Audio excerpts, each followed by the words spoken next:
We acknowledge the lives lost to suicide and recognize those who have survived suicide attempts and those who struggle today or in the past with thoughts of suicide, mental health issues, and crisis situations. We acknowledge all those who have felt the deep impact of suicide, including those who love, care, and support people experiencing suicidality and those experiencing the pain and bereavement through suicide.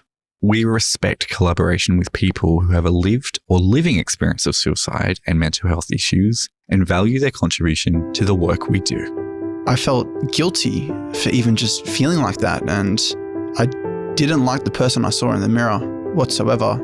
At times, wished there was no one looking back. Welcome to Holding On to Hope, a series that shares the stories of everyday Australians that have experienced moments in crisis and found a path to support. Whilst all of the stories shared offer hope and inspiration, at times you may hear something you find triggering. If you or someone you know needs crisis support, please phone Lifeline on 13 11 14, text 0477 13 11 14, or visit lifeline.org.au/gethelp for Lifeline Chat Service, which is 24/7. Hello and thank you for joining me. I'm Ruben and I'm a volunteer telephone crisis supporter at Lifeline. I'm one of the voices you may hear if you call for support.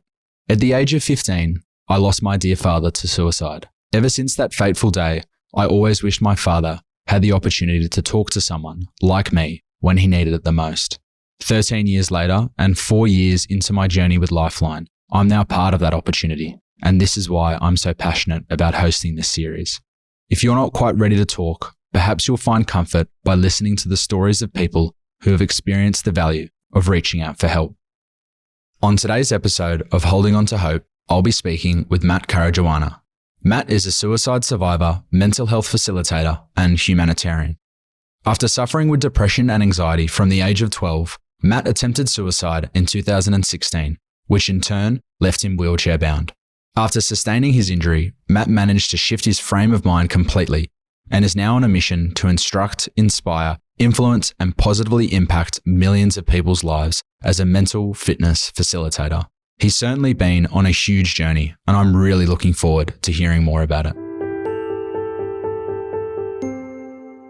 Matt, thank you so much for joining me today. Wanted to sort of dive straight in and discuss, you and your story and what drove you to reach out for help. Could you take me back to a year, I believe it was 2016, and describe what was going on in your world?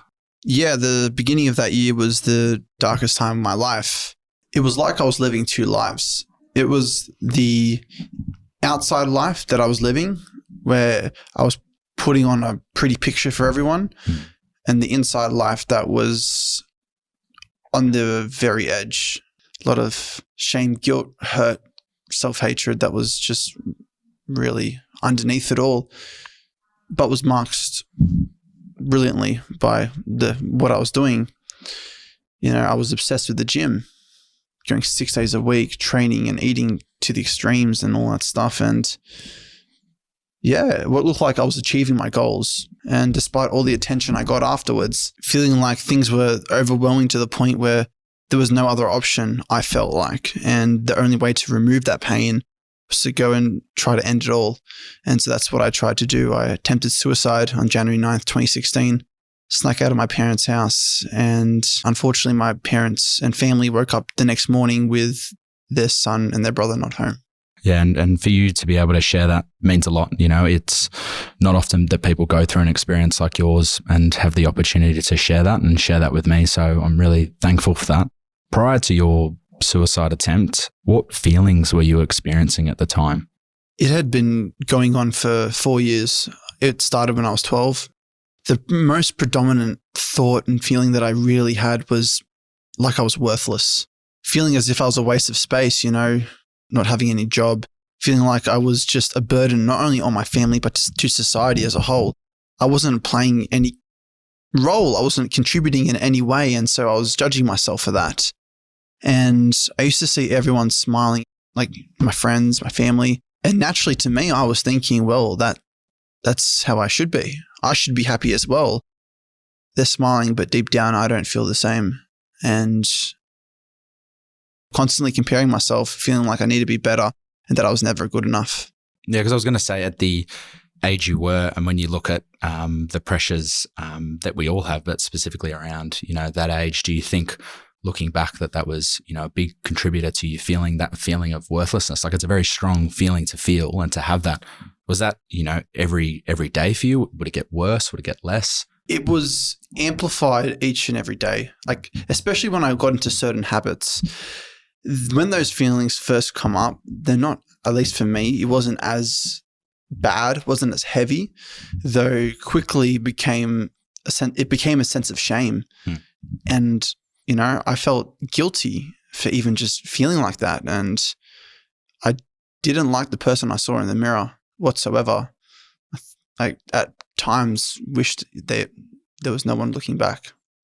Now, Matt, I understand with what you went through that you did sustain injuries, and you did have to go through quite an intense process from that. Can you sort of open up to us about what you went through at that time, and I suppose particularly for your mindset, how that had to, I guess, change and how you had to adapt through that? Waking up after attempting suicide and not just having the same mental and emotional challenges, but waking up and not being able to feel or function anything below my ribcage put me at a point where if I felt like I was worthless, constantly judging myself for that alone, how pathetic was I now, was the constant thought that I had. And I had 35 injuries in total, but the main one that really made all the difference was my spinal cord. I had severed my spinal cord and was told that I will never walk again. I was told that nothing below your rib cage is ever going to function ever again. And unfortunately, there's no way to reverse it. That's what I was told. And hearing that in the mindset that I was in, if I already felt helpless, that, for me at least at the time, eliminated all hope.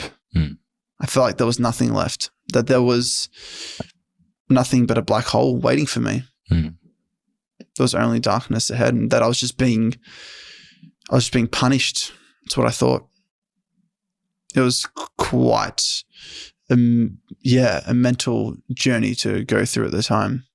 I was aware of how I was feeling. I knew that I was struggling. I knew that I was upset. I mean, I just remember many times even just not getting sleep because of how, how down I felt. But deep down, I wanted to open up.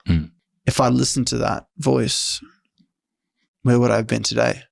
Maybe it's my ego. Maybe, I don't know what it is. But this other voice in my head got in the way. Yeah. Had I just listened to my heart, had fun, would have made all the difference. When did you realize in that moment where you needed support? There was never a moment where I felt like I needed support. The entire time I felt like I was, I could deal with it on my own, though there was a moment in hospital which did start to shift me. I was, 4 months into my hospital stay, and I was out with my mum getting piercings, and on the train trip back home, or back to the hospital at least, it's funny I call it home, this guy comes on the train like halfway through and no filter on him, just walks on before he even sits down. What did you do to yourself? And he's like real loud and abrupt. And I mean, here I am, I'm this scrawny 16-year-old sitting in a wheelchair, right, with my mum next to me. And, up until that point, like I said, I never liked talking, never liked opening up. And everyone before that I had lied to. I said I'd had an accident or I'd had a fall. This was the first person I ever told 4 months after my injury, I attempted suicide. And he laughed at me. And he said it was pretty stupid. Look at you now. Yeah, there you go. He just kept laughing and laughing. And it wasn't like that moment that really sort of shook me. It was the next morning, waking up and feeling a sense of lightness, going and seeing my social worker, just openly telling her what had happened, what happened with that guy on the train, how I felt and all that stuff. And she made me realize something and see something that I didn't see before. And she told me, Matt, you opened up for the first time to a complete stranger. just what happened? You've been lying to people for so long and you said you felt lighter. And then she asked a question that I'll never forget. Matt, what if you were to open up to the people close to you in life? Could you potentially strengthen the relationship you already have with them? Something I didn't want to hear. And so left the room, but her words stuck in my mind like concrete. We hope you're enjoying this episode. If you are not ready to speak to someone but would like more information, curated resources, and personal stories to support your journey, please visit toolkit.lifeline.org.au. Now, back to the episode. When my girlfriend came to visit me that afternoon, when she asked, "How are you?" that's when, for the first time, really, I was honest with her, and I just shared everything. How upset I was with myself, how much I'd been lying, and just saying sorry for everything. She had seen and been through a lot as a result of, my attempt. And, being in hospital for nearly 4 months at that stage, just feeling like, why are you still with me? My identity was so caught up in the fact that I had, this body that I'd built before my injury, and feeling like, all these muscles was who I am and who I needed to prove myself to the world. And I asked why she's staying with me and why she was still visiting me in hospital. I called myself half a man. And yeah, she said, "Matt, look, I've never seen a bigger man in front of me. Yeah, you're in that wheelchair, but I've never felt closer to you." And hearing her say all that to me at that time, just I'm speechless. It's just even thinking about it, because it was the one thing I didn't do for so long, which was just be me. What do you think, in looking back, was your perspective on what was holding you back really from getting support prior to your attempt? It was the fact that I felt like I was the only one, and mental health wasn't spoken about. If you were down, you were upset, you kept quiet at the time, and everyone around me did the same. No one would approach the conversation. So if someone was struggling, no one would go over and check in with them. They would leave them, let them be, or they're, figuring stuff out. And so I did the same, stayed in my own space, kept things to myself, and did my absolute best to put on a front for everyone, especially when people were asking, "Hey, Matt, how's it going?" "Yeah, I'm all right." "Yeah, not bad." "Hey, Matt, you look a bit down today." No, I'm just tired. Constantly feeding these answers and hiding the truth from everyone. It was almost like a full-time job. I was very scared of, not being the man, not looking soft.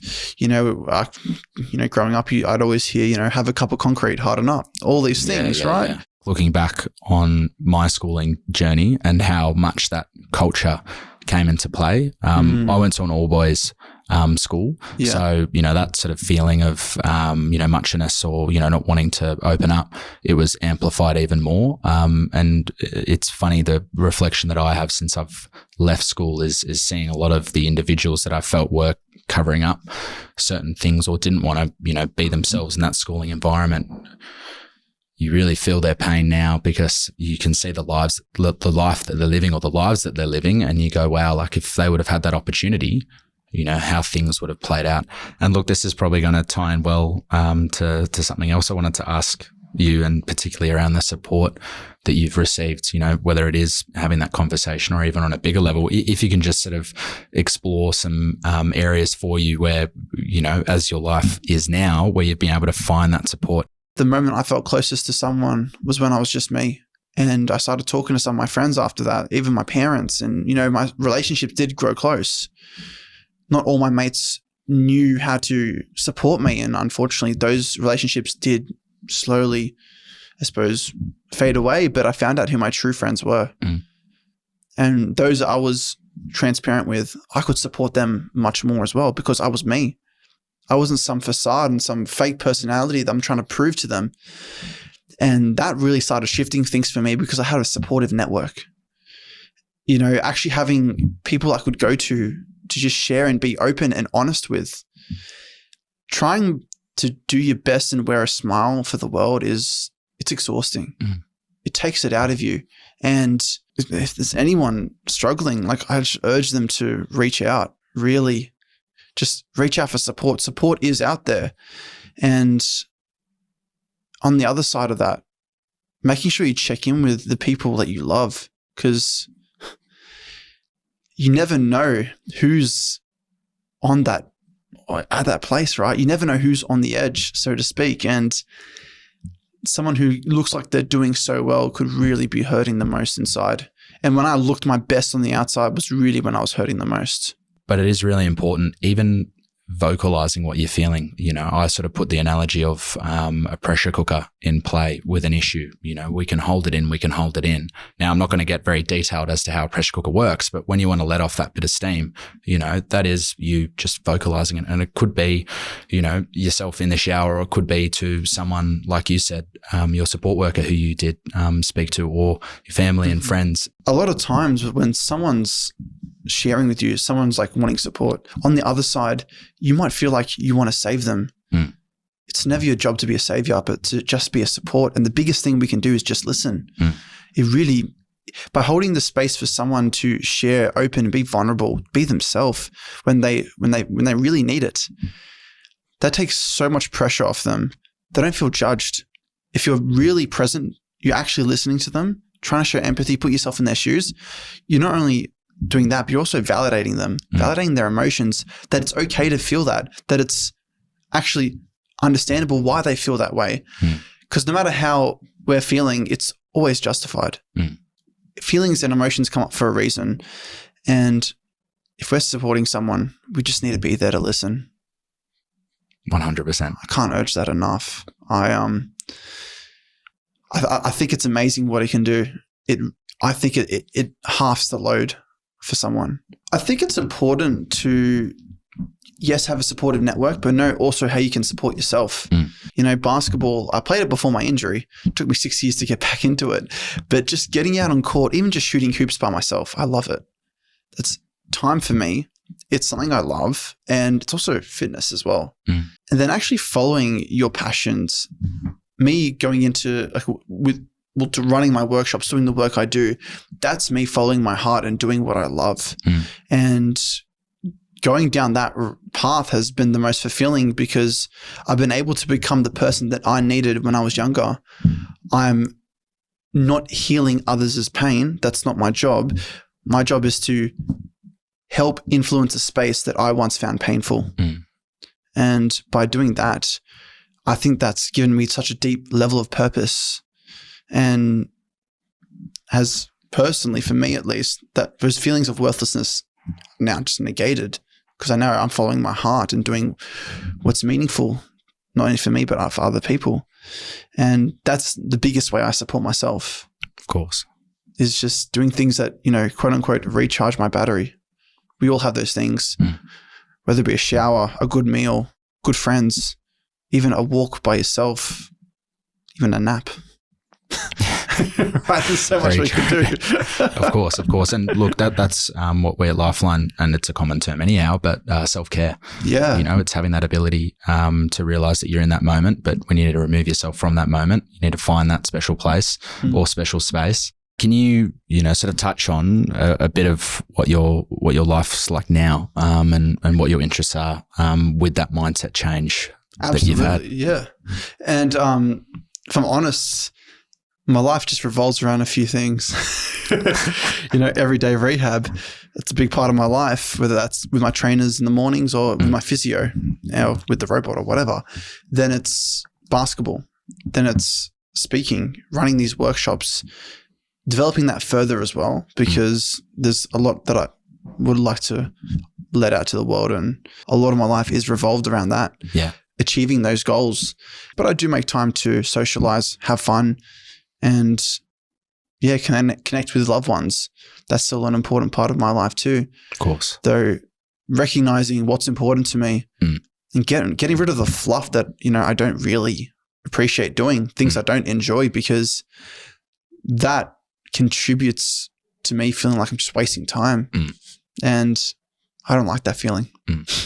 I like to enjoy my time. So just filling my space with that. Hearing what you do and how much you're willing to do, I think that level of determination, is quite amazing. Where you consider the spinal injury and obviously the recovery that you've had to do for that, but that it is, an ongoing journey. And I wanted to ask, that journey, do you find that you're enjoying that? Like, does it bring you enjoyment at the same time? Like, I feel everyone knows that there's an end goal, or there may be an end goal, but are you enjoying that process as well? Because for you must find that there's unique things that come out of that and unique learnings that you can draw upon. The biggest thing this journey has given me, I do like to call it a journey too, is actually appreciating the journey. It's the whole like, I'll be happy when. No, you won't. Be happy now. Yeah. And the fact that I can wake up early in the morning, start my rehab at 6:30 and do it with a smile, despite, how challenging it is. And it is challenging. I'm not going to sit here and say it's easy. I do appreciate the fact that I can do it though. Yeah. And so it's really gotten me to love the process of overcoming it. Yeah. Because each and every day I show up is me actually strengthening my mindset, whether it be because I'm waking up earlier than I'd like to, or whether it be actually doing the exercise or whatever. It's not the path of least resistance, but it's the path of most meaning for me.